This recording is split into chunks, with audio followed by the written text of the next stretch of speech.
Сәлеметсіздер ма? Қалдарыңыз қалай? Аман есенсіздер ме? Сәлеметсіздер. Мен қазір жалқаулықтан арыл, қарыздан құтыл деген сабақта отырмын ғой, әйтеуір басқа бір парақшама кіріп кеткен жоқпын ба, қыздар?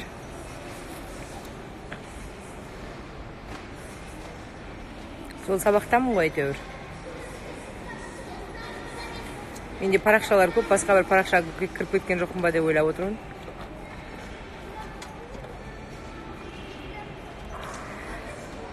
Сәлеметсіздер ма, құрметті? Жоқ деген қалай, мен қай парақшада отырмын? Жалқаулықта отырмын ғой, иә? Құрметті, менің жалқаулықтан арыл, қарыздан құтыл атты сабағыма қатысушы, менің жандарым, күндерім, айларым, сіздерді көріп тұрғаныма шын жүрегіммен қуаныштымын. Ең бірінші әрқайсыңызды, осы сабаққа қатысып отырған әрқайсыңызды өмірімді өзгертем, өміріме жарқын күндер алып келем, жалқаулықтан құтылам, өміріме өзгерістер алып келем деген қадамдарыңызбен шын жүректен құттықтаймын. Ең бастысы, осы 2 күн бойы мен сіздермен бірге болған кезде, менің айтқан өмірімдегі әрбір сәттерім, әрбір ілімім, әрбір сабағым сіздің өміріңізді өзгертуге ықпал етсін деп тілеймін. Барлықтарыңыз алдымен өз-өздеріңізді құшақтап, қазір өз-өздеріңізді рахаттанып, жаным рахмет деп өз-өздеріңізге айтыңыздар. Өйткені сіздер үлкен қадам жасадыңыздар. Кәні өздеріңізді құшақтаңыздар, былай құшақтап, рахаттанып, сосын жаным рахмет, сен осындай қадам жасап жатқаныңа, өмірімді өзгертем деген өзгерістеріңе рахмет деп өз-өздеріңізге алдымен үлкен алғыс айтыңыздар. Өйткені сіздің қадамдарыңыз, өзіңізге жасаған қадамдарыңыз, өзіңізге деген махаббаттың, шексіз құрметтің көрсеткіші. Сондықтан сабақтың барысында алдымен өздеріңізге алғыс айтып қойыңыздар. Рахмет, рахмет деп беттеріңізден құшақтаңыздар, рахмет, рахмет деп өз-өздеріңізді еркелетіп қойыңыздар. Одан кейін мен сіздерге осы 2 күн бойы түрлі тәсілдер бойынша не себептен біз жалқау болатынымызды, не себептен біз қарызға кіретінімізді барлығын түсіндіретін болам. Ең бастысы сіздерге айтқым келетін дүние, егер сіз жалқау болсаңыздар, ең бастысы барлығыңызда қатып жатыр ма? Қатпай жатқан адамдар бар ма?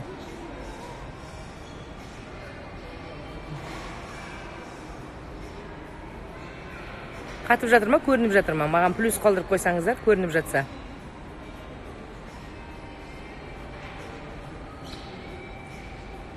Қатқан жоқ, Онда қуаныштымын. Егер сіз жалқау болсаңыз, егер бірінші бүгінгі тақырып біздің жалқаулыққа арналады, осы тақырыптың барысында сөйлесетін боламыз. Егер сіз жалқау адам болсаңыз, егер жата бергіңіз келсе, егер армандарыңыз орындалмай жатса, егер тұрған орныңыздан тұрғыңыз келмей жатса, онда мен сіздерге үлкен нәрсені айтқым келеді.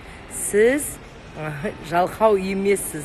Жалқаулық ол біздің қиялымыздағы мидың қарсылығы, және жалқаулықтың себептерін барлығын айтатын болам. Яғни ең бірінші жалқаулық деген ол жазылатын ауру деп айтқым келеді. Яғни сіздің жазылу еміңіз бар. Бұл дүниедегі қатты жалқау, орнынан тұрмайтын, үнемі түске шейін ұйықтайтын адамның бірі мен болғам. Шын айту керек, 2016 жылдары мен сағат 1-ге шейін ұйықтайтын тұғым, түнімен орнымнан тұрғым келмей жататынмын кино көріп. Яғни мен армандарыма, мақсаттарыма қарай жүрмеген едім. Сондықтан жалқаулық ол арылуға болатын ауру деп атасақ болады. Және оның болу себептері, не себепті біз жалқаулық біздің бойымызға деңдеп кіріп алды, не себепті біз осылай өмірімізді жалқаулықтың уысына ұстап бердік, осы туралы қазір айтатын боламын. Егер сіздер дайын болсаңыздар, мен әдеттегідей, сіздер білесіздер, менің сабағыма қатысушылардың барлығы біледі, мен әдеттегідей жазып, сызып көрсеткенді жақсы көрем. Сонымен жалқаулықтың туу себептері және одан қалай арыламыз. Кеттік па? Кеттік.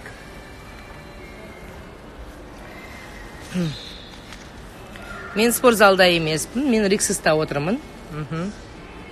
Өз-өздеріңізге разылықтарыңызды білдіріп қойыңыздар, ал дайын болсаңыздар, сонымен бастайық. Сонымен адамның не себептен жалқау болатынының бірінші себебін айтайық. Бірінші себебіміз, біздің жалқау болуымызға әсер ететін бірінші себебіміз, ол біздің установка және убеждениелеріміз. Бұл установка убеждениені Мақпал Қаратайқызы үнемі айтады. Бұл установка убеждение деген не дейтін болсақ, сіз өміріңізді өзгерту үшін, өміріңізді жақсы жаққа қарай жөндеу үшін ең бірінші біздің алысатын жауларымыз, ол әрине біздің установка убеждениелеріміз, яғни біздің өмір сүру қағидаларымыз, өмір жайлы миымыздағы ережелер, өмір жайлы сенімдер, осының барлығы біздің миымызда установка убеждение болып қалыптасқан. Мысалға, мен қайталап айтам, мысалға кішкентай сәби өмірге келді делік. Мысалға сіз өмірге келдіңіз, мынау сізсіз. Адамдардың барлығы өмірге келген кезде әппақ қағаз сияқты тап-таза болып келеді, тап-таза баспен келдіңіз сіз. Ешқандай өмірге ешқандай өкпеңіз жоқ, ешқандай бойыңызда сенімсіздік жоқ, өмірдің қиындықтарын білмейсіз. Сол кезде біздің миымызға түрлі установка убеждениені ата-аналарымыз жаза бастайды. Мысалға, әкеңіз бен шешеңіздің қарым-қатынасын көресіз, болмаса жаңағы айналаңыздағы мектептегі мұғалімдеріңіз болады, бауырларыңыз болады, балабақша болады, өзіңіздің құлап қалдыңыз, сүріндіңіз, әртүрлі қадамдарыңыздың барлығы біздің санамызға, яғни біздің санамызға өмір сүру ережелері болып файлдар болып жазыла бастайды. Осы файлдар, неше түрлі файлдар біздің санамызда және біздің түпкі санамызда жазылып тұр. Яғни адам шешім қабылдаған кезде бұл установканы сіздің айналаңыз, өскен ортаңыз және өмірден өзіңіздің түйген тәжірибеңіз жазып шығады осы файлдарды. Сіз шешімді, яғни осы жалқау болу шешімін, болмаса қорқақтық шешімді, осының барлығын тек мидағы установка убеждениенің аясында ғана сіз ол шешімдерді қабылдайсыз. Енді қараңыз. Сіздің кішкентай кезіңізде, мысалға, менің өзімнің установкаларым бойынша, мен өзімді өте жалқау адаммын деп ойладым. Яғни мына жерде менің бір үлкен файлым болды. Ол файлда мен өте жалқау адаммын деген менің басымда установка тұрды. Өте жалқау адаммын. Бұл файлды маған кім салып берді? Яғни бұл файлды маған Алла тағала салып берген жоқ. Бұл шешімді мен өте жалқау адаммын деген бұл шешімді маған мен өзім салған жоқпын. Яғни мен өзім просто солай болуға шешім қабылдадым. Қалай дейтін болсаңыздар, сіздердің бастарыңызға ешқашанда мына файлды Алла тағала салмайды, бұл чиптарды. Осы установкалар сіздің өміріңізде болатын оқиғаны шақырушы. Егер сіздің басыңызда мен өте жалқау адаммын деген установка тұратын болса, яғни сіздің өміріңізде өте жалқау екеніңізді дәлелдейтін оқиғалар бола бастайды. Яғни бұлардың барлығы сіздің өміріңіздегі оқиғаларды шақырушы. Егер сіздің басыңызда менің ақшам жоқ дейтін файл тұрса, мен ешқашанда бай болмаймын десеңіз, не істейді? Өмір сіздің ешқашанда бай болмайтыныңызды дәлелдей бастайды. Яғни адам өзін зерттеу үшін ең бірінші установка убеждениесін зерттеу керек. Менің басыма бұл кішкентай кезде қарасаңыздар, бүкіл балалардың барлығының бойында энергиясы көп болады. Яғни бала таңертеңнен кешке шейін шаршамайды, жүреді, яғни өте аса қатты активный болады.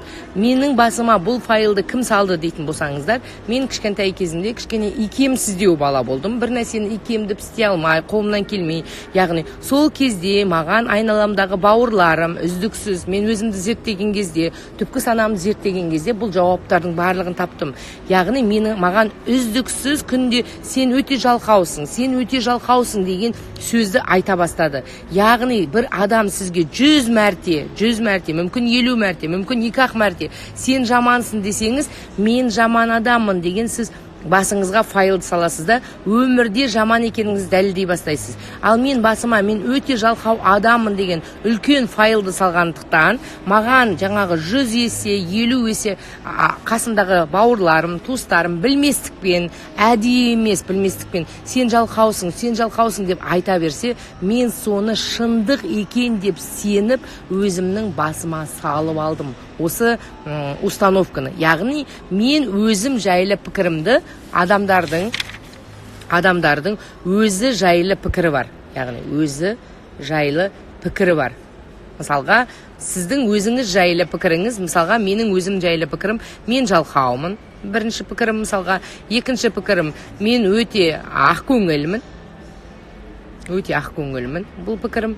Яғни арғарай пікірім, мен өте жаңағы білімдімін, яғни арғарай пікірім, мен білімдімін. Осы өзіңіз жайлы пікірлердің көпшілігі сіз кішкентай кезіңізде айналадағы адамдардың айтуы бойынша миыңызға түйіп аласыз да, өмірде осылардың барлығын дәлелдей бастайсыз. Сіз жайлы пікірлердің ішінде шындыққа жанасатыны да, жанаспайтыны да бар. Шындыққа жанаспайтыны, сіз осы пікірлердің ішінде позитивті пікірлер бар өзіңіз жайлы. Мысалға, сіздің жаңаға мен білімдімін дегенді позитивті дұрыс пікір болса, мен жалқаумын деген негативті пікір. Яғни осы өзіңіз жайлы установкалардың барлығы сіздің өміріңізде болатын оқиғаларды шақырады. Яғни менің басымда мен білімдімін деген установка тұрса, мен әр қарай өмір бақи білім алумен келе жатырмын. Менің басымда соны сияқты негативті установка, ол мен жалқаумын. Маған айналамдағы бауырлар, туыстарым айтты бірнеше мәрте кішкентай кезінде, сен жалқаусың, сен қолынан ештеңе келмейді, сен өте жалқау адамсың дегенді айтты. Мен соны шындық екен деп қабылдадым да, сол нәрсені. Яғни өмірде осының барлығын дәлелдей бастадым. Таңертең ерте ұйқымнан тұрғым келмейді, жаңағы сабаққа барғым келмейді, үйдің шаруасын істегім келмейді. Яғни мен жалқаумын деген нәрсені өмір бақи ойды дәлелдеумен келе жатырмын. Егер менің кішкентай кезімде менің басыма сен өте еңбекқорсың деп менің миыма құя беретін болса, бұл установка менің миымда қалатын еді да, мен өмір бақи еңбекқор болып өмір кешер едім. Яғни мен үлкен өзіме зиянын тигізетін установкадан арылу үшін, яғни маған бір қатар уақыт кетті. Енді сіздерге айтқым келетіні, өзім бірінші жалқаулықтан арылу үшін ең бірінші сіздің миыңызға өзім жайлы пікірлерім деп сіз өзім осы нәрсені жазып шығыңыздар. Өзім жайлы пікірім өзіңіздің. Сіз өзіңізді толық зерттемейінше, өзіңіз туралы өзіңіздің ішкі установкаларыңызды білмейінше, сіз өміріңізді өзгерте алмайсыз. Сол үшін бірінші мен жалқаумын деп жазыңыз. Екінші, мысалға, мен жаңағы сараңмын, мен қызғаншақпын деп жазыңыз да. Бұлардың барлығы сіздің басыңызға келген кезде осы ойларды алмастырып үйреніңіз. Менің басыма мен жалқаумын деген нәрсе установканы ауыстырмасам, ол келген сайын, қайта келген сайын, ол өмірде дәлелді талап ете бастайды. Яғни мен қайта жалқаулыққа шиырлап осының аясынан шыға алмайтынымды ұқтым. Яғни менің басыма таңертең ұйқыдан кешік тұрмай қалсам, мен жалқаумын деген ой келсе, мен бірден мен еңбекқормын деп ауыстырып жаңа соқпақты сала бастадым. Яғни сіз бұрын тек қана осы 100 рет айтқаннан миыңызға осы соқпақ салынған болса, мен жалқаумын. Яғни мен жаңа соқпақ салып, мен еңбекқормын деген жаңа установканы өзімнің миыма, жаңа нейрондар байланысын өзім енгіздім. Яғни мен еңбекқормын, менің қолымнан барлығы келет. Яғни менің жаңағы іскермін, мен табысқа өте икемдімін деген сияқты өзіме жаңа позитивті установкаларды енгізе бастадым.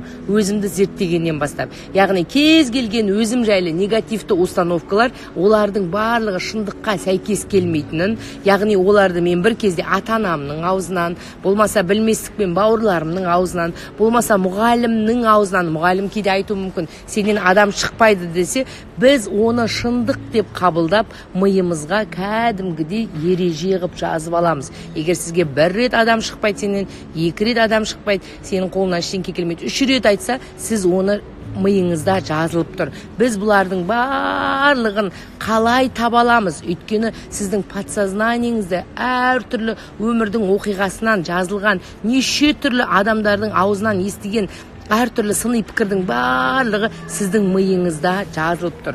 Оларды сіз табуыңыз үшін ең бірінші әрине өзіңіз жайлы пікіріңізді табу керек болса, екінші нәрсе, бұл нәрсе міндетті түрде бұл ойлар сізге міндетті түрде бұл ойлар сізге өмірдің әрбір сәтінде қылаң беріп отырады. Мысалға таңертең ұйқыдан тұрған кезде сіз ұйқыдан кеш тұрып қалсаңыз, ой, мен жалқау адаммын ғой. Бітті, установка сізге байланысқа шығып тұр. Бірден алмастырып үйреніңіз. Болмаса сіз жаңағы келе жатқан кезіңізде жолда естіліп тұрма сіздерге, мен что-то бір ауыз айтып қойсаңыздар. Қатып жатқан жоқ па?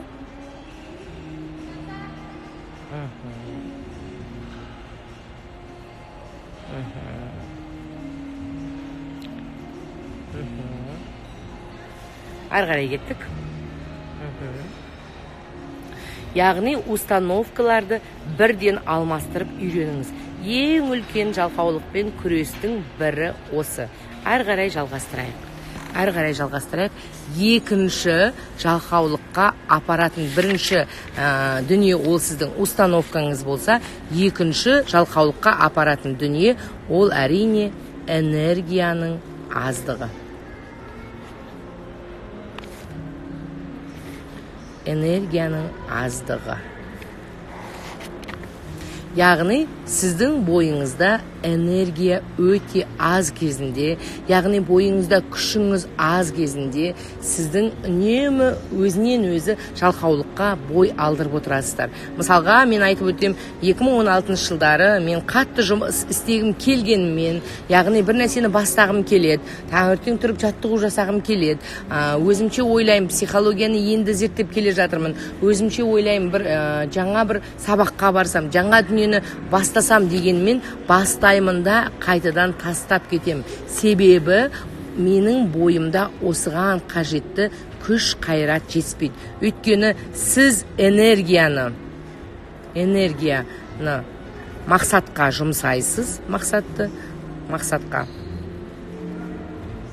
Энергияны плюс мақсатқа жұмсағаннан тең болады сізде нәтиже. Яғни осының әсерінен сіз нәтиже көресіз. Сіз энергияңызды мақсатқа жұмсайсыз, одан кейін сіз нәтиже көресіз.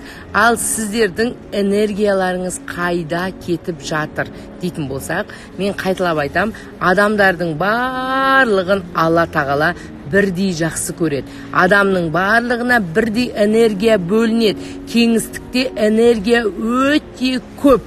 Сіз, мысалға, менің ұстазым Джек Макани айтады, адам, мысалға, мынау адам, яғни мына адам, өзінің жаңағы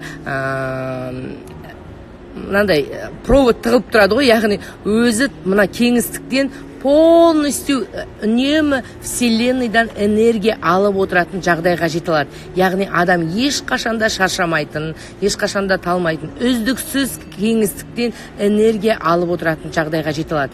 Бұл үшін адам не істеу керек? Бұндай жағдайға біз қалай жете аламыз дейтін болсаңыздар, бұл сұраққа мен сіздерге қазір жауап берем. Яғни кеңістікте бүкіл адамға қажетті энергия бар. Бүкіл сізге де, маған да, энергиясы бітпейтін Айнұр Асқарқызына да бүкіл адамзатқа қажетті энергия бар. Ол энергияны сіз не себепті ала алмай отырсыз? Өйткені энергия, яғни энергия деген сіздің бойыңызда күшіңіз көп болса, яғни қайратыңыз тасып тұрса, сіз ол энергияны дұрыс жұмсасаңыз, ол сіздің энергия денсаулығыңыз, яғни энергиясы көп адамның міндетті түрде денсаулығы жақсы болады. Энергиясы көп адамның жұмысты жапырып істеп мақсатына жете алады. Мақсатына жетсе, ақшасы да көп болады. Энергиясы көп адамның достары да көп болады. Үнемі қуанып, рахаттанып өмір кешеді. Ал сіздің энергияңыз қайда кетіп жатыр дейтін болсаңыздар, міне адамның энергиясы былай ағып тұрады. Адамнан үздіксіз бүкіл денесі арқылы және сыртқы аурасы арқылы адамнан энергия ағып тұрады.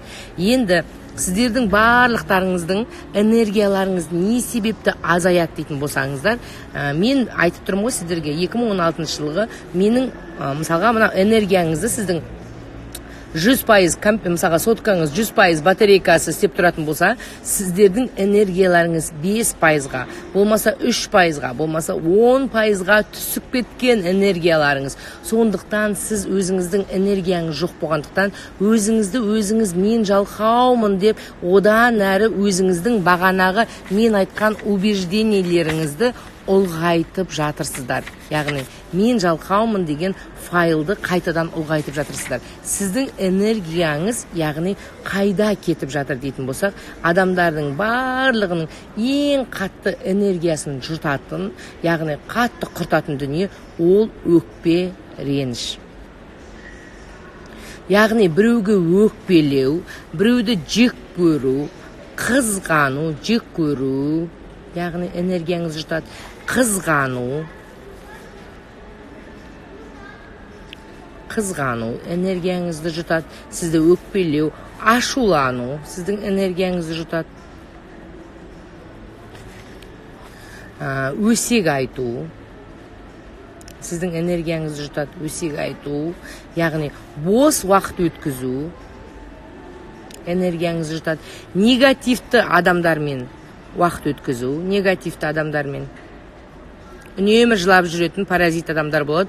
Үнемі жұрттан энергия сорады солай. Негативті адамдармен. Осының барлығы сіздің жертва состояниесі, осының барлығы. Жертва состояние. Осының барлығы сіздегі энергияны жұтқандықтан, сіздің энергияңыз 100% көрсеткішке сай келмейді. Егер сіздерге айтқым келеді, сіздің энергияңыз 100% болатын болса, 100% энергия тең 100% денсаулыққа тең болады. Денсаулығыңыз 100% болады. 100% сіздің жаңағы ақшаңыз болады. Сол энергияңа сай, сіздің энергияңыз қаншалықты, сізге келетін ақшаның да, жақсылықтың да, сізге келетін қуаныштың да мөлшері соншалықты болады. Алла тағала сіздің энергияңыздың мөлшеріне сай, сіздің бойыңызда құтыңыз болады. Егер сіздің энергияңыз 5% болса, сіздің құтыңыз өте қатты кішкентай деген сөз. Ал егер сіздің энергияңыз 100% болса, сіздің құтыңыз өте үлкен. Яғни сізге еңсере алатын күшке ғана Алла сізге ырзықты бере алады. Өйткені сізге берейін десе үлкен ырзықты, сіздің сол ырзықты еңсере алмайтыныңызды, шамаңыз келмейтінін білет. Сіздің бойыңызда өте қатты әлсіз, сіз күшіңіз аз. Яғни осы аз күшке ғана еңсере алатын ақша, қуаныш, яғни денсаулық ғана береді. Ал сіздің бойыңызда күшіңіз, қуатыңыз көп болған кезде, соған сай сіздің бойыңызда ақшаңыз да, денсаулығыңыз да, жарқын күндеріңіз де, бақытыңыз да осыған сай болатын болады. Енді қарасаңыздар, өте қатты бойында энергиясы көп адамдар болады. Өте қатты, осы жерде бір сұраққа жауап бере кетейін. Энергиясы өте қатты көп, бірақ ақшасы жоқ адамдар болады. Ақшасы жоқ. Не себепті? Өйткені оның бойында энергия көп болғанмен нақты мақсаты жоқ. Яғни, сіз ақшаңыз болу үшін мақсатыңыз да болу керек. Яғни, мақсатыңыз орындалады сіздің бойыңызда 100% болған кезде, сіздің денсаулығыңыз, ақшаңыз және бақытты бола аласыз. Өйткені осы сіздің бойыңыздағы күшіңіз, ол сіздің бақытыңызға жұмсалады. Сондықтан мен, яғни, өсек айтатын болсам, өсек айтқым келсе, аузым жыбырлап өсек айтуға қатты көңілім қатты ауып тұрса да, мен өсек айтпаймын. Өйткені өсек айту арқылы мен нені айырбастайтынымды білем, біреуді жамандау арқылы мен өзімнің 100% энергиямның 10%-ын айырбастап жіберетінімді білем. 10%-ын айырбастасам, менің бойымда 90% энергия қалады.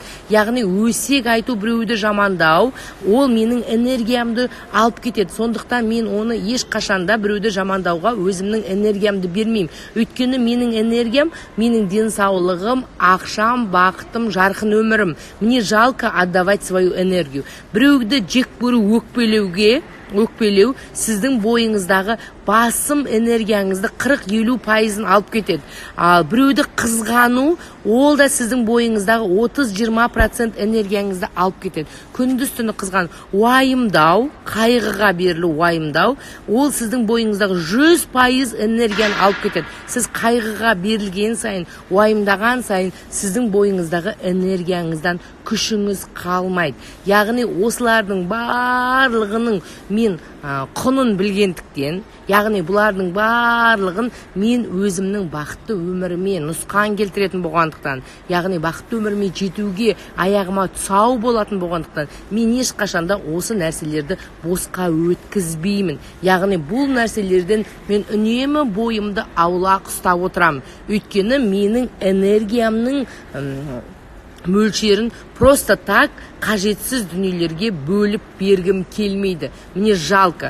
Сонымен қатар бос кеш уақытымды өткізу, яғни босқа өткізу, босқа мысалға қажетсіз адамдармен, негативті адамдармен жолығу, болмаса босқа жаңағы интернетті, инстаграмды көру, біреулердің өмірін зерттеу, біреулерді бағалау, біреулерді оценивать ету, осының барлығы тегін тұрмайды. Мен қазір сіздерге сөйлеп жатсам, мен оған энергиямды беріп жатырмын. Соответственно, сол энергияма сай, яғни ақшамды алып отырмын. Сондықтан мен энергиямды өзімнің тек жарқын күндеріме ғана жұмсағым келеді. Қай уақытта сіздің энергияңыз көбейеді? Сіздің энергияңыз тек сіз қуанған кезде ғана көтеріледі. Энергия қуанышты сәттерде көтеріледі. Сіз қуанышты сәтте, егер қуанышты сәтте көтеріледі. Сіз қуанып жүрген кезде ғана өзіңіздің бойыңызда күш пайда болады. Сіз қуанған кезде ғана спортзалға баруға сізде желание пайда болады. Сіз қуанған кезде ғана сіз ағылшын тілін оқуға желаниеңіз пайда болады. Сіз қуанып, шабыттанып жүрген кезде ғана сіз бір жұмысты жасауға желаниеңіз пайда болады. Сондықтан үнемі мен өзімнің состояниемді үнемі тексеріп отырамын. Яғни негативке кетіп қалған жоқпын ба, біреуді жамандап отырған жоқпын ба, біреуді қызғанып отырған жоқпын ба, біреудің бақытын күндеп отырған жоқпын ба, бірден байқап отырамын. Енді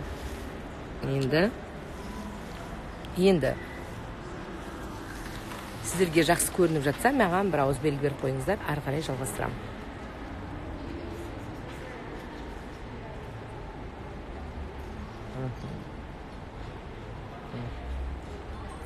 Енді сізде қызғаныш сезімі болуы әбден мүмкін. Ол сезімдер болатын болса, ол сезімдерді қалай жеңе аламыз? Яғни сіз ашулану сезімі болуы мүмкін, яғни болмаса сізде әртүрлі сезімдер болуы мүмкін. Ол сезімдерді қалай жеңе аламыз?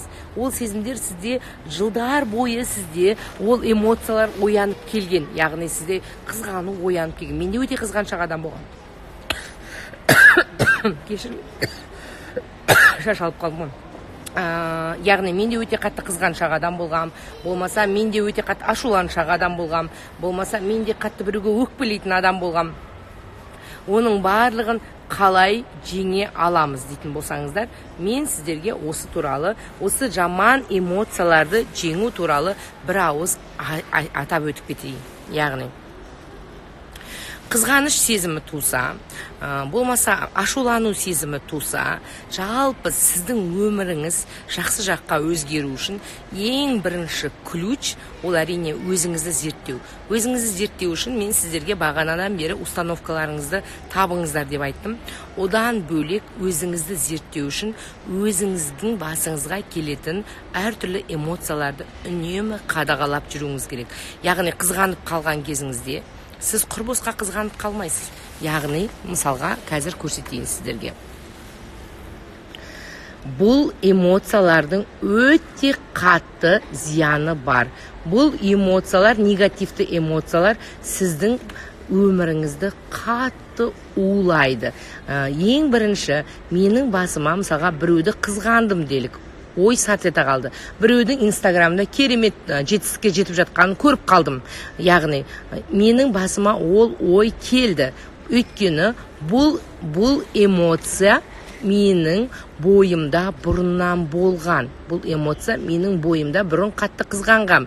Яғни осы эмоция бұрыннан болғандықтан менің бойымда өмірімде біреуді қатты қызғанып жынданғандықтан ол эмоция менің энергетикамда қалып кетті. Яғни сіздің энергетикаңызда қалып кеткен эмоциялар, негативті эмоциялар қазір мен сіздерге барлығын түсіндірем. Негативті эмоциялар тек қана негативті эмоциялар негативпен қоректенеді. Тек қана негативпен қоректенеді.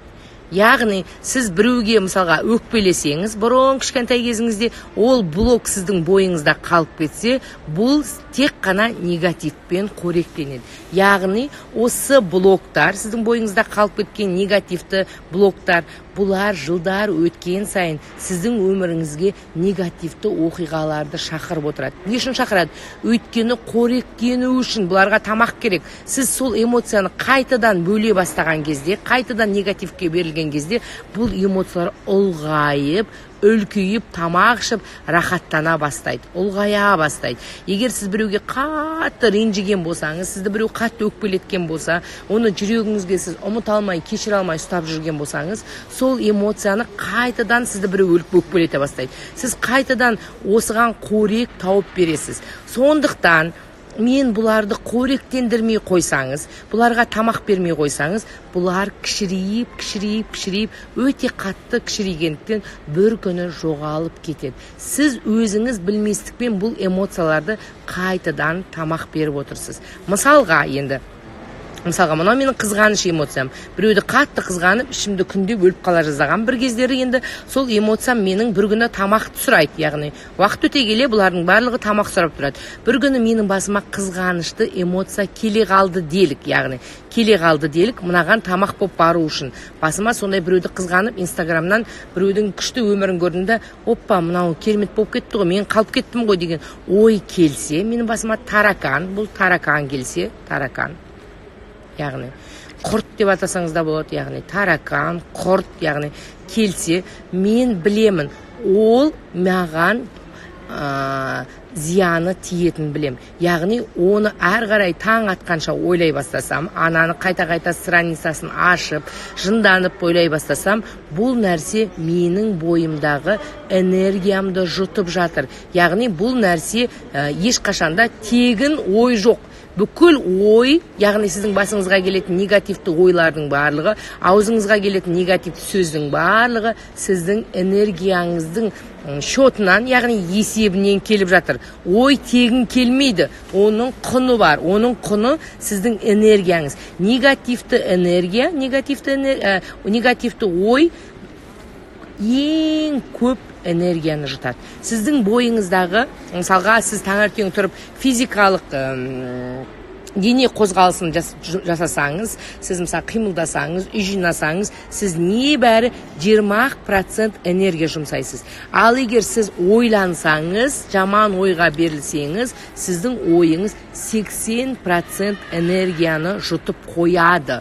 Сондықтан бұл ойлардың барлығы мені кешке шейін миымды әрі қарай құрт сияқты жей бастайды. Күндіз-түні ойымнан кетпей, мен қайта сол ойды ойлай бастаймын. Сол сияқты біреуге өкпелеген болсам, яғни қайтадан менің басыма сол адамды көріп қалдым, яғни менің жылт етіп өкпелеген есіме түсіп кетті, қайтадан ойлай бастасам, мен мынаған тамақ беріп жатырмын деген сөз. Мына бойымда тұрған энергияға тамақ беріп жатырмын.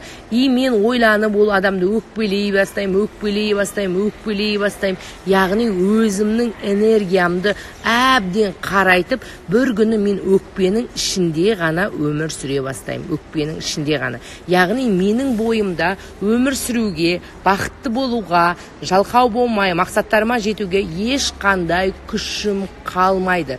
Сол үшін бұларды құртудың ең үлкен жолы оларға тамақ бермеу. Яғни басыңызға жаман ой сарт ете қалды ма, бірден болмаса оны бірден тыйып, яғни тамырымен жұлып алып үйреніңіз. Мен де пендемін. Менің де басыма әртүрлі ойлар, бұрынғы ойлар келіп тұрады.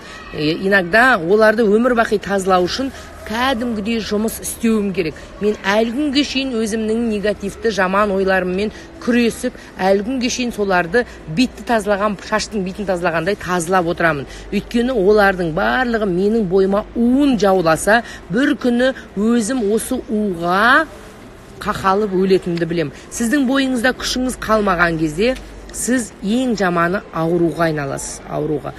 Жолыңыз болмайды, ақшаңыз болмайды, өмірдің қызығын көрмейсіз. Яғни басыма жаман негативті ой сарт ете қалды ма, бірден мен ол ойды, жоқ бұл менің ойым, менің бойымдағы бұрынғы негативті блоктар мен бойыма шақырып отыр деймін да, оған тамақ бермей, сразу тамырымен жұлып алып тастаймын. Яғни мен оларды қоректендірмеймін. Сосын байқасаңыздар, адамның грустит еткен кезде, яғни адам грустит еткен кезде, мұңайған кезде,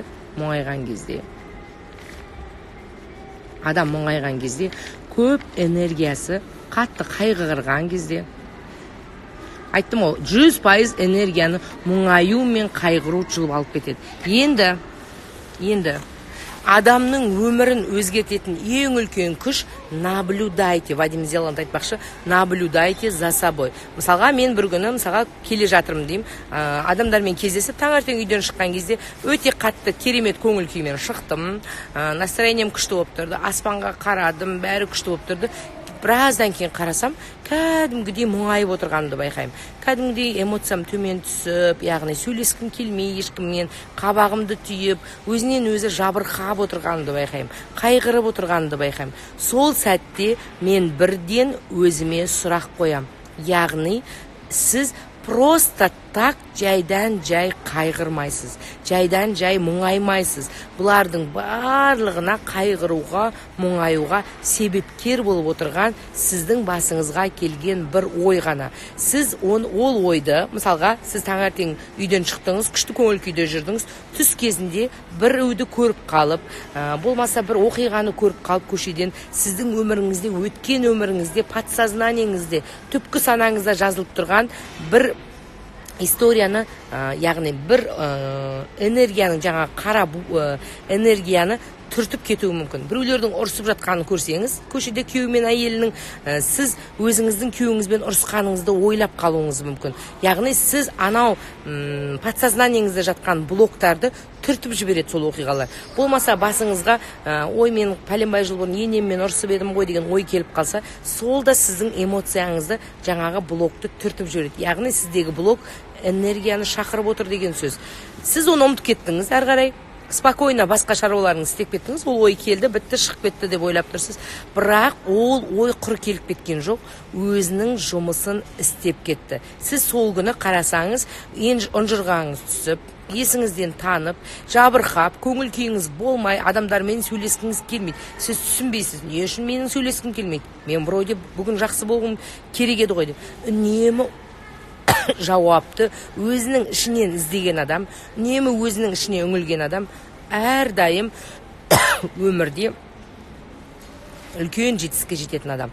Яғни сіз кешке жақын сондай ой келсе де, өзіңіздің подсознаниеңізге бірден бақылаңыз. Өзіңіздің эмоцияңызды всегда наблюдайте. Настроениеңізді түсіруге, яғни көңіл күйіңіз жоқ болуға, мұңаюға жол бермеңіз. Просто так сіз Алланың қалауымен мұңайып отырған жоқсыз. Сізді мұңайтып отырған күндіз келген бір ой, болмаса бір эмоция. Ол мұңаюды просто так болмайды. Яғни мұңаю сіз белгілі бір себептен ғана болады. Сондықтан өзіңіздің подсознаниеңізге сұрақ қойыңыз.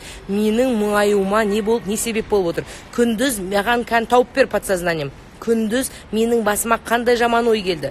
Күндіз менің басыма қандай ой келді десеңіз, сіздің подсознаниеңіз міндетті түрде жауап тауып береді. Сарт етіп біраздан кейін жауап келеді. Оппа, мен күндіз көшеде біреудің ұрысқанын көріп қалдым ғой. Болмаса мен өзімнің біреулер туралы қызғандым ғой. Болмаса жаман эмоция шықты ғой менен деп. Жаман эмоция сіздің бойыңыздағы барлық күшті алып кетеді. Сіздің бойыңызда негатив басқарып тұрған кезде ешқашан мақсатыңызға жете алмайсыз. Ешқашан сіздің бойыңызда күшіңіз болмайды. Сіз үнемі жалқаулықтың құрсауында тұрасыз. Сіздерге естіліп жатыр ма? Ары қарай кеттік. Енді естіліп жатыр ма? Маған плюс қалдырып қойсаңыздар. Енді.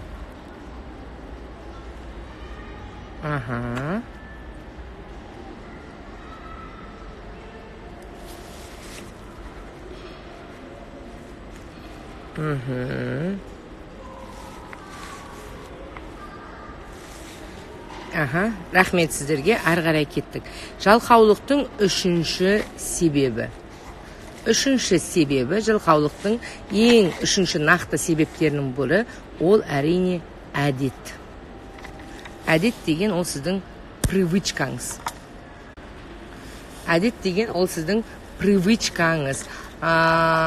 Айко, маған мұздай салқын жерден холодный не алып кеш, андай су алып кеш, өйткені ысып кетіп жатыр, қазір соткам, батарейкасы отырып қалама деп қорқып тұрмын. Мұздай. Мұз. Бара тұр балам. Әдет, яғни әдет. Ең үлкен нақты себептерін. Тез алып кеш, Айко, мұздай су. Әдет. Яғни сіз әдетке айналдырып алғасыз. Жалқау болуды, жалқау өмір сүруді, орныңыздан тұрмауды, ештеңеге мақсатқа қарай жүрмеуді, яғни өзіңіздің әдеттеріңізге еш қашанда немқұрайлы қарамаңыздар. Өйткені сіздің басыңызға келген ой, ол сіздің әрекеттеріңіз. Күнделікті сіз басыңызға қандай ой келеді, сол ойларды сіз қадамдар жасайсыз. Басыңызға мысалға нан істейін деген ой келді. Ойды мен бағана айттым. Установкаңыз ол сіздің убеждениелеріңіз, ол сіздің міндетті түрде сіздің басыңызға келген ой, ол сіздің әрекеттеріңіз. Ал сіздің әрекеттеріңіз ол сіздің әдеттеріңіз, күнделікті жасап жүретін әдеттеріңіз. Ал сіздің әдеттеріңіз ол сіздің тағдырыңыз, яғни нәтиже. Сіздің басыңызда, өміріңізде қандай әдеттерді сіз үздіксіз жасайсыз, міндетті түрде ол сіздің тағдырыңызға айналады.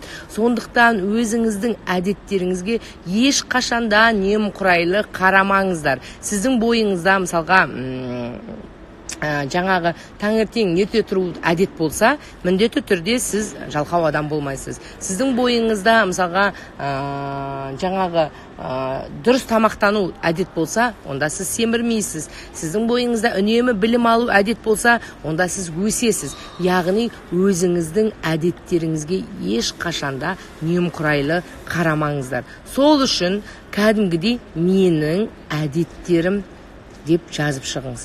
Өзіңізді зерттеңіз. Менің әдеттерім, мысалға менің әдетім түске шейін ұйықтау. Мысалға менің әдетке айналып кеткен дейсіз.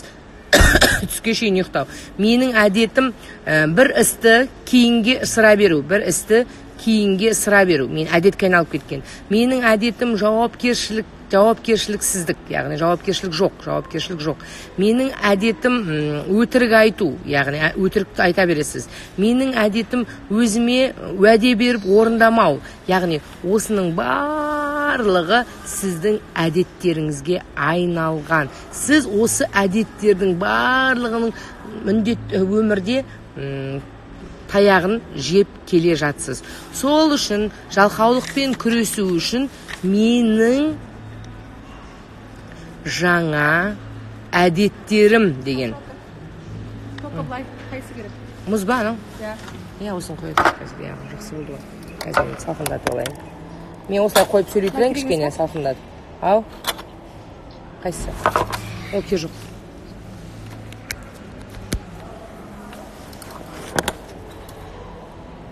Қазір мен сіздерге.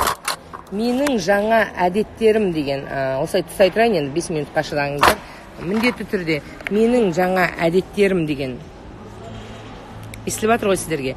Менің жаңа әдеттерім деген дәу үлкен А4-ге қағаз арнайсыз. Кәдімгідей ол А4, А5-қа үлкен қағаз арнайсыз да, өзіңізге жаңа әдеттерді жазасыз.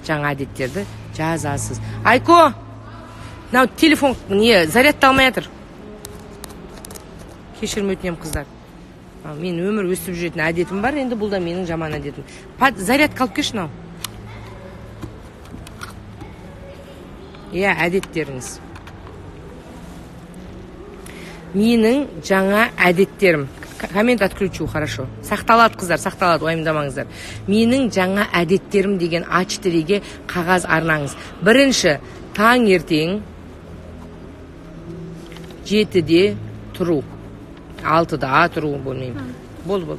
Я да. Давай, маған бір сон. Рахмет, жаным. Менің жаңа әдеттерім. Таңертең 6-да тұру. Екінші, күнделікті 2 литр су ішу. Үшінші, күнделікті жаттығу жасау, яғни 5 минут, 10 минут. Күнделікті, мысалға, менде әдетім бар, 100 мәрте скакалкамен секіру. Күнделікті, мысалға, кітап оқу. Күнделікті жаңағы кітап оқу. Мысалға, 20 минут болсын. Күнделікті психологияны қарау. Осындай өзіңіздің өміріңізді өзгертетін, ағылшын тілін оқыңыз келсе, оқу, яғни өзіңіздің өміріңізді өзгертетін жаңа әдеттерді жасаңыз да, осыны кәдімгідей қадағалап жасай бастаңыз. Сіздің бойыңызда мынағы мен айтқан энергияңызды мына жаман нәрселерге жұмсамауды дағдыға айналдырған кезде сіздің бойыңызда күш пайда болады. Сол күш пайда болған кезде міндетті түрде сол күшті өзіңіздің әдеттеріңізге жұмсап үйреніңіз. Сіз мына әдеттерді жасай бастаған кезде, күнделікті үздіксіз үзбей жасай бастаған кезде, сіздің бойыңызда ең үлкен дүние өзіңізге деген құрмет пайда болады. Сіз өзіңізді құрметтей бастайсыз. Сіз өзіңізді құрметтеп жақсы көре бастаған кезде сіздің бойыңызда энергия көбейеді. Өзін құрметтейтін, өзін сыйлайтын адамның бойында энергия көбейеді. Сіз өзіңізді құрметтеу дегенді үйде жатып алып, ештеңе істемей жата берсеңіз, ол сіз өзіңізді одан әрі жек көре бастайсыз. Ал сізді өзіңізді жек көру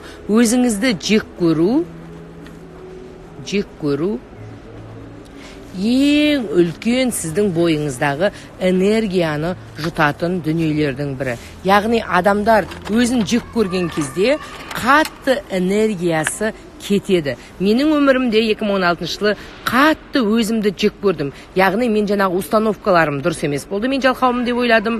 Біреулерге өкпеледім, орнымнан тұра алмадым да өзімді жек көрдім. Өзімді жалқау болғаным үшін жек көрдім. Түске шейін ұйықтағаным үшін жек көрдім. Үшінші, уәделерді орындамағаным үшін жек көрдім. Өмірімді өзгертпегенім үшін жек көрдім. Осының барлығы сіздің бойыңыздағы энергияны жұтады. Енді сіз мына жаңа әдеттерді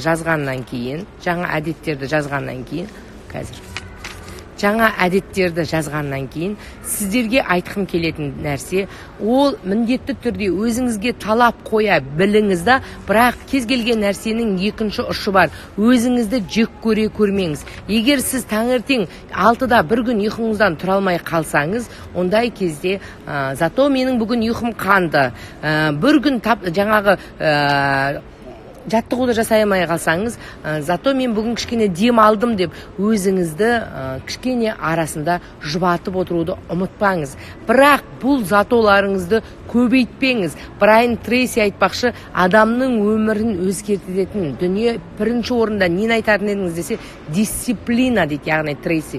Адамның өмірінде дисциплина болмайынша адамның өмірі өзгерпейді. Тәртіп, яғни тәртіп болған кезде сіздің өміріңізге өзгеріс ене бастайды. Мен өзімді мысалға Инстаграмда жұрттың парақшасын қарауды алып тастағам. Мен оны өміріме толық енгізіп қойғам. Яғни бұл менің тәртібім. Яғни ешқашанда біреудің парақшасын қарап уақытымды озып отырмау. Қажетті психологиялық кеңестерді оқиым болды. Сол сияқты менің өмірімде көптеген тәртіптерді енгізген кезде ғана, әдеттерімді өзгерткен кезде ғана менің тағдырым өзгере бастады. Яғни міндетті түрде дисциплинаны орынға қойыңыздар. Содан кейін кайдзен деген керемет түсінік бар. Кай деген өзгеріс, зен деген парасат. Яғни парасатты түрде өзгеріс. Бұл кайдзеннің кереметтілігі, бұл сізді өзіңізді жек көруден сақтайды. Яғни кайдзен деген, мен таңертең мысалға жаңағы күнделікті жаттығуымды жасағым келмей тұрса, ерініп, мен кайдзен тәсілі бойынша 1 минут жасаймын. Кайдзен бір нәрсені ұзақ, үздіксіз жылдар бойы 1 минут жасауға кеңес береді. Мысалға, сіз жаттығуды 1 минут қана жасаңыз. Ағылшын тілін оқыңсаңыз, 1 минут қана оқыңыз. Мысалға, өзіңіздің кітабыңызды 1 минут қана оқыңыз. Бұл үлкен өзіңді жек көруге апармайтын жол. Сіз өзіңізді жек көрсеңіз, ешқашанда өміріңіз өзгермейді. Өзіңізді жақсы көріп, құрметтеу арқылы ғана өзгереді. Ал сіз өзіңізді қай уақытта жақсы көресіз? Сіз нәтижелерді жасап, тәртіпке ене бастағанда, жаңа әдеттерді енгізе бастағанда ғана сіздің өміріңіз өзгереді. Сіздің мысалға әрбір адамның картасы бар. Әрбір адамның картасын құрайтын адамның картасы. Мынау біреудің картасы кішкентай, біреудің картасы өте үлкен, біреудің картасы мына столға сыймайды. Карта деген адамның көзқарасы, адамның сана сезімі, карта деген әдеттері, карта деген адамның жаңағы білімі, карта деген адамның жаңағы кругозоры, осының барлық адамның өмірден күйген тәжірибесі, адамның ақыл есі, адамның жаңағы көргені, яғни өмірі, осының барлығы сіздің картаңызды жасайды. Сіздің картаңыз қаншалықты кішкентай, сізге келетін ырзық несібеде кішкентай. Сондықтан сіз өзіңіздің картаңызды ұлғайтқан сайын сіздің өміріңізге келетін өзгерістер ұлғаяды. Картаны қалай ұлғайта аласыз? Бірінші, әлемді араласаңыз, жаңа жерлерді көрсеңіз, сіздің картаңыз ұлғаяды. Жаңа адамдармен таныссаңыз, сіздің картаңыз ұлғаяды. Жаңа істерді үйренсеңіз, сіздің картаңыз өседі. Жаңа әдеттер, ол әрине сіздің картаңызды өсіреді. Сол үшін мен жаңа әдеттерді өсірген кезде ғана мен өзімнің картамды сознательно отырып өсірем. Өйткені ол картам өссе, яғни мен де өсем, менің өзіме деген сенімім де өседі, құрметім де өседі. Сол кезде менің өмірім, тағдырым да өзгеретін білетіндіктен мен үнемі әдейі жаңа адамдармен танысам, жаңа әлемнің жерлерін аралаймын, жаңа ілім алам, бармаған жерлерге барам. Яғни жаңа әдеттерді, бұрын жасамаған әдеттерді қалыптастырам. Осылай мен өзімнің өмірімдегі жалқаулығымды жеңе бастаймын. Сіздерге көрініп тұрса маған бір ауыз белгі беріп қойыңыздар. Уақыт аз қалып бара жатыр. Қазір соңғы уақыттарды ұтымды пайдаланайық. Мен мұз ұстап отырмын сіздерге ысып кетпес үшін. Уақыттың барлығын артық сөз айтпай, тек қана сабаққа арнағым келеді, сондықтан сақталады жандарым, күндерім, айларым сақталады, уайымдамаңыздар. Енді ары қарай кеттік, 8 минут уақытымыз қалды, ары қарай оны ұтымды пайдаланайық. Енді адамның бойындағы жалқаулықтың 4-ші себебі мидың қарсылығы. Жалқаулықтың болатын 4-ші себебі, тағы основной себептерін айтып жатырмын, яғни сіздің миыңыздың қарсылығы. Өйткені мидың негізгі функциясы ол бізді қорғауға арналған. Мидың негізгі функциясы ол біздің қорғауға арналған, және ми, сіздің миыңыз баяғы сіздің установка, бағанағы айтып өткен убеждениеңізге сай, ми сіздің өміріңізде жарқын өмір болатынына сенбейді. Яғни ми сенбегендіктен ол сізді не істейді? Қорғайды қайтадан, қорғай бастайды. Яғни ми, мына сіздің өміріңізде жаңа дүниелер болса, картаңыз ұлғайса, жаңа өміріңіздің болатынына, армандарыңыздың орындалатынына сенбегендіктен сізді жаңа нәрселерге жібергісі келмейді. Барынша диванда жата берсе, яғни сол өзінің жатқан орнынан тұрмаса деп ойлайды. Белгісіз жаққа барса, жаңа өмірге барса, жаңа жерлерге барса, жаңа адамдармен танысса, яғни өзінің картасын ұлғайтса, өзінің зона комфортасынан шықса, яғни картасын ұлғайса, менің иеме бір жағдай болып қалуы мүмкін, жамандық болып қалуы мүмкін, яғни менің иемнің басына қауіп қатер төнуі мүмкін деп ойлайды да, ми өзінің барынша қарсыласады. Ол сіздің орныңыздан тұрмағаныңызға қатты мүдделі, яғни жата берсін, тұрмасын, өмірі өзгермесін деп ойлайды. Сондықтан миды жеңуіңіз керек. Ми сіздің армандарыңыздың орындалатынына сенбейді. Сол үшін жалқаулықтан арылу үшін қазір отырып өзіңізге менің өмірім өзгереді, менің өмірімде керемет жағдайлар болады, мен армандарыма жетем деген нәрсені миыңызға сендіруіңіз керек. Ол үшін миыңызға кәдімгідей өзіңіздің айтқаныңыздан қайтпайтыныңызды ұқтыруыңыз керек. Мысалға жаңа идеяларды ойладыңыз ба, жаңа бір армандарды ойладыңыз ба, миыңызға оған жетпейінше тынбайтыныңызды кәдімгідей ұқтырыңыз. Мысалға миыңызға айтыңыз: мен ағылшын тілін оқып бітпейінше жаным миым, мен қайтпаймын. Болмаса мен мысалға жаңа маған келдіңіз, ала беріңіз, өшіп қалды. Мен мысалға спортзалға әпере беріңіз. Миыңызға айтыңыз: мен жаңа осы істерді, бастамаларды орындамайынша мен айтқанынан қайтпаймын. Болмаса, мен осы бір кітапты оқып бітпейінше қайтпаймын. Мен осы істі үйреніп бітпейінше қайтпаймын деп сіз табандылық сізден тұрған кезде, мысалға мен өзімнің миыма айттым. Үнемі мен арықтағым келді. Бірнеше мәрте арықтауға ниет қылдым, бірақ мен арықтамай қойдым. Өйткені миым ойлайды: Мақпал арықтап кетсе, бұрын болмаған өмірінде қатты арықтап кетсе, оған бір қауіп төніп қалуы мүмкін, ауырып қалуы мүмкін, болмаса денсаулығы күрт жамандап кетуі мүмкін. Яғни өзінің функциясын, өзінің міндетін ми адал орындайды. Сол кезде мен миыма айттым: миым, мен осы жолы арықтамайынша қайтпаймын, яғни мен өзімнің мақсатыма жетемін деп айтқан кезде, миыңыз оның жылдам орындалу тәсілін өзі-ақ сіздің өміріңізге алып келеді. Өзі-ақ сіздің өміріңізге күтпеген жерден нәтижелерді алып келеді. Ол үшін сіз өзіңіздің жалқаулығыңызды: бітті миым, қазір айтыңыз, мен жалқаулығымды жеңемді, әдеттерді жаңа өзгертемді, жаңа істерді бастаймын, жаңа дүниелерді оқимын, жаңа кітаптарды оқимын, жаңа адамдармен танысам, мен айтқанынан қайтпаймын деген нәрсені миыңызға жақсылап тұрып, күні бойы, бір апта, 21 күн бойы үздіксіз айтып, миыңызға тапсырманы беріңіз. Сіздің айтқаныңыздан қайтпайтын табандылығыңызды көрген кезде миыңыздың орындамасқа амалы қалмайды. Сондықтан жалқаулықтан күресте миды толық сендіру, яғни сізбен ми күрескен кезде үнемі миыңыз сіздің жеңіске жетеді. Өйткені сіздің миыңыздағы убеждениелеріңіз жеңіске жетеді, установкаларыңыз, сенімсіздіктеріңіз жеңіске жетеді. Сол үшін бұл жолы сіз жеңіске жететініңізді, қайтпайтыныңызды білдірген кезіңізде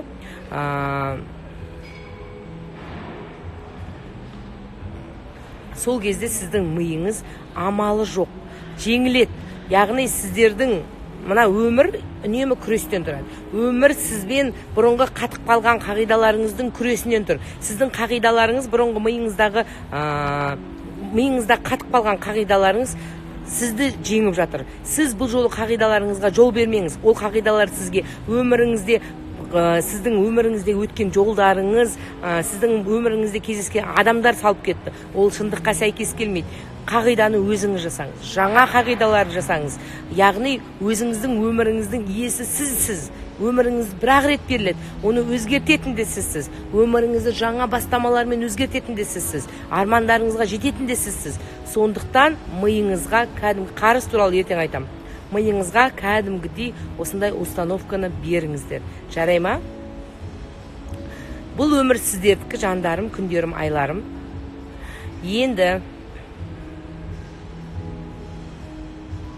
Енді мен сіздерге айтқым келеді, сабақ бітуге аяқталды. Менің сіздерден үлкен өтінішім бар. Осы қазір міне 1 минут 57 секунд қалды сабақтың аяқталуына. Міндетті түрде ми жеңу үшін үздіксіз жиі айтсаңыз, қаншалықты сіздің миыңыз әбден сізді уысыңызға алып алған, соған байланысты. Миыңыз әбден уысына алып алса, көбірек айтуға тура келеді. Сондықтан енді сіздерге айтқым келетіні, менің соңғы постымның астына сабақтың қалай өткендігі туралы жақсы пікір қалдырсаңыздар, мен сіздерге үздіксіз алғысымды білдірер едім. Міндетті түрде Мен сіздерден күтемін. Бүгінгі сабақ туралы менің соңғы постымның астына пікір қалдырсаңыздар. Бұл менің өтінішім сіздерге деген деп қабылдаңыздар. Ертең сабақты жалғастырамыз. Ертеңгі тақырып қарыздан құтылу. Бәріңізді жақсы көрем. Сау сәлематта болыңыздар. 1 сағат өтіп кетті жандарым. Амандықта жүздескенше, енді менің соңғы постымның астында сіздерден жылы пікір күтемін. Жақсы көрем сіздерді. Амандықта жүздескенше.